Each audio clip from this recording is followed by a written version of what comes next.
أنا الدكتورة فاطمة، عمري 28 سنة ومتزوج زوجي اللي عمره 22 سنة، مدير عام مجموعة شركات كبيرة، ودايما يرجع من الشغل متأخر مرة تقريبا الساعة 1 بالليل.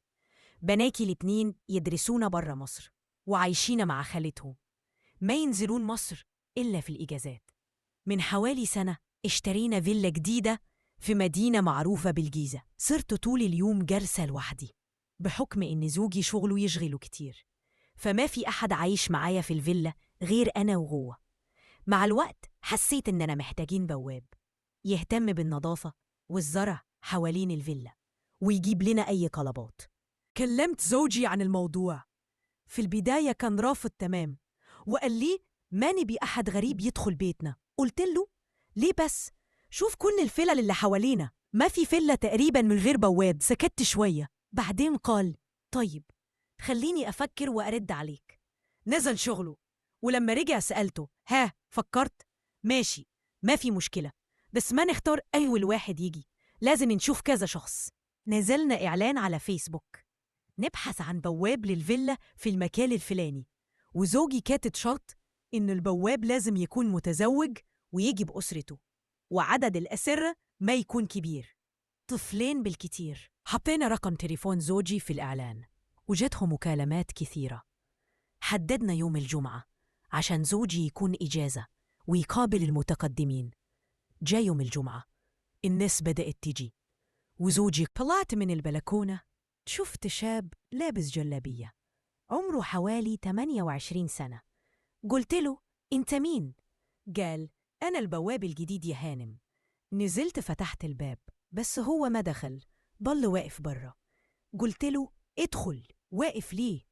قال تسلمي لي يا هانم ودخل. سألته اسمك ايه؟ قلت له عندك كان سنة؟ معك شهادة يا أحمد؟ قال ما عندي غير الإعدادية. قلت له اشتغلت بواب قبل كده؟ قال بصراحة لا يا هانم، ما اشتغلت بواب قبل كده، بس أي شيء تطلبيه مني أنا تحت أمرك. قلت له انت شكلك جاي تتعلم عندنا. قال لا يا هانم والله، انت تشاورين بس وتشوفين وش أسوي. قلت له تعال أوريك غرفتك اللي بتقعد فيها. وريته غرفته وقلت له دي غرفتك وفي جرس هنا بنركبه قريب منك عشان لو احتاجنا شيء. اللي لاحظت وقتها إنه ما ركز في الغرفة أبد، كان مركز علي أنا، بعيونه علي طول الوقت. قلت يمكن يستنى يسمعني. قلت له هخليك تظبط غرفتك ولما تخلص اطلع لي فوق أقول لك الشغل اليومي المطلوب منك. قال حاضر. بس بعد ساعة تقريبا سمعت باب الشقة اللي أنا فيها يخبط. كنت وقتها آخذ شاور وقربت أخلص. هو يرن الجرس مرة ورا مرة ما يوقف.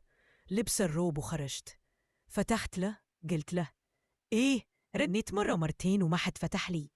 لقيته واقف وعيونه علي مو طبيعية. قلت له أنت سامعني؟ قال إيه سامعك طبعا، أنا آسف، طيب أنزل واجي وقت ثاني. قلت له استنى ادخل وأنا ألبس وأجيك. دخل وقعد في الصالون. أنا دخلت غرفتي، لبست هدومي بسرعة وطلعت له. لقيته قاعد في الصالون مسوي نفسه يبص في الأرض، بس كل شوي يرفع عينه علي. قلت له اسمع يا أحمد، من اليوم كل يوم الصبح تكنس الجنينة، تروي الزرع، وتخلي بالك من نظافة مدخل الفيلا، ولو زوجي طلب أي شيء تسويه فوراً. قال حاضر يا هانم من عيوني. كملت وكل أسبوع بأجي أبص على نظافة غرفتك، خليها دايما مرتبة. قال تمام، أنا أحب النظافة أصلا. قلت في نفسي كويس إنه يحاول يكون مهذب، بس تصرفاته مقلقاني. مرت الأيام وكل يوم ألاحظ نظرات أحمد تزيد. في مرة طلبت منه يرمي كيس الزبالة، نزلت لقيته واقف مستنيني ما شايل شي. قلت له الكيس فين؟ قال كنت مستني حضرتك تنزلين عشان آخده من إيدك. قلت له الكيس في البلكونة، ما قلت لك خده؟ ضحك وقال كنت حابب أشوفك. انصدمت من كلامه وقلت له بردوء وجودك هنا شغل وبس.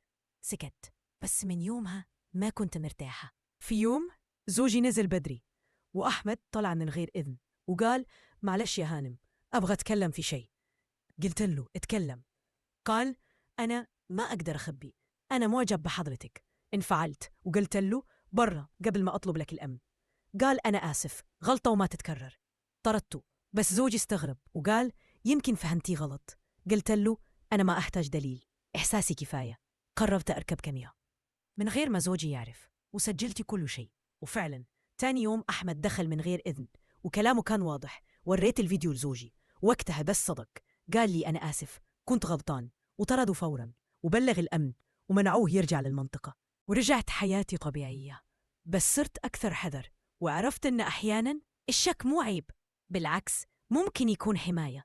وزوجي من يومها صار يثق في إحساسي ويسمعني كويس. والموقف ذا علمني إني ما أسكت على أي شيء يخليني مو مرتاحة، حتى لو الناس شايفينه بسيط.